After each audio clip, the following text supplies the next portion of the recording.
حضور صلی اللہ علیہ وسلم کی جب ہم مبارک زندگی کو دیکھتے ہیں تو نبی علیہ الصلاۃ والسلام نے ہمیں ایک ایک چیز بتائی ہے، اور آپ علیہ الصلاۃ والسلام کی مبارک زندگی بہترین ہمارے لیے نمونہ ہے۔ آپ علیہ الصلاۃ والسلام کپڑے استعمال فرماتے تھے تو آپ علیہ الصلاۃ والسلام کو کپڑوں کے اندر جو سب سے محبوب رنگ تھا وہ سفید رنگ محبوب تھا۔ آپ علیہ الصلاۃ والسلام سفید رنگ کو پسند کیا کرتے تھے۔ بعض مرتبہ لوگ کہہ دیتے ہیں کہ ہر وقت سفید کپڑے کیوں پہنتے ہو، کپڑے بھی سفید، رومال بھی سفید، پگڑی بھی سفید۔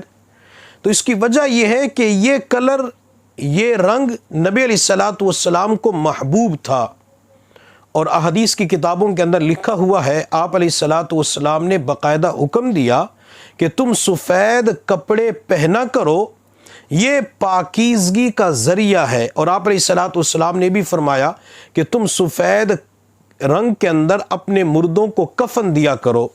چنانچہ جب کوئی بندہ دنیا سے چلا جاتا ہے تو اسے جو کفن پہنایا جاتا ہے، جسے ہم لٹھے کا کفن کہتے ہیں، تو وہ سفید رنگ کا ہوتا ہے۔ تو سفید رنگ کے کپڑے کے اندر مردے کو کفن دیا جاتا ہے، اور آپ علیہ الصلاۃ والسلام نے سفید رنگ کے کپڑے استعمال کرنے کی ترغیب دی، چونکہ آپ کو وہ رنگ محبوب اور پسند تھا۔ اور نبی علیہ الصلاۃ والسلام نے سفید رنگ کا عمامہ بھی استعمال کیا ہے۔ اور اسی طرح جب ہم گنبد خضراء کو دیکھتے ہیں تو گنبد خضراء ہمیں سبز رنگ کا نظر آتا ہے۔ اگر کتابیں اٹھا کے دیکھیں، اپنے بڑوں سے پوچھیں، تو گنبد خضراء کا رنگ پہلے سفید ہوا کرتا تھا۔ سلطان محمود نے سفید رنگ کی بجائے سبز رنگ کروا دیا، اس کے بعد پھر یہ گنبد خضراء کے نام سے مشہور ہو گیا۔ پہلے اس کا رنگ بھی سفید تھا۔ اور حضور صلی اللہ علیہ وسلم کے پاس حضرت جبرائیل علیہ الصلاۃ والسلام جب بھی تشریف لائے، مشکات شریف کی ایک حدیث ہے جسے حدیث جبرائیل کہا جاتا ہے۔ حضرت جبرائیل علیہ السلام نبی علیہ الصلاۃ والسلام سے آ کر چند سوالات کرتے ہیں، مل ایمان، مل اسلام، مل احسان۔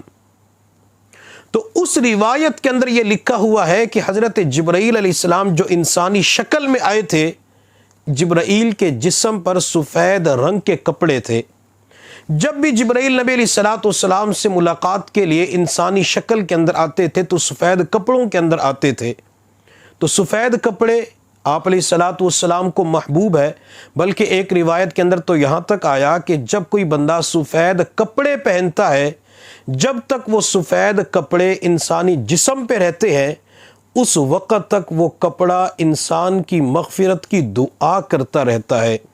تو ہمیں سفید کپڑوں کا اہتمام کرنا چاہیے، سفید کپڑے پہننے چاہیے۔ اس سے انسان کی شخصیت کے اندر، انسان کی ہستی کے اندر ایک نکھار پیدا ہو جاتا ہے، اور انسان سفید کپڑوں کے اندر خوبصورت بھی نظر آتا ہے۔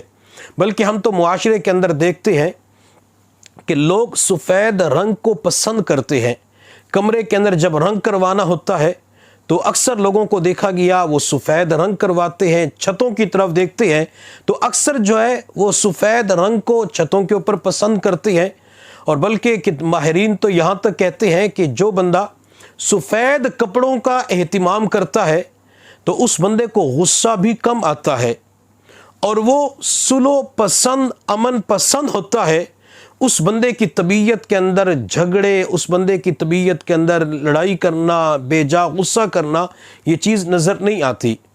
تو ہمیں چاہیے کہ ہم نبی علیہ الصلاۃ والسلام کے نقش قدم پہ چلتے ہوئے سفید کپڑوں کا اہتمام کریں، تاکہ آپ علیہ الصلاۃ والسلام کی سنت کے اوپر عمل ہو جائے۔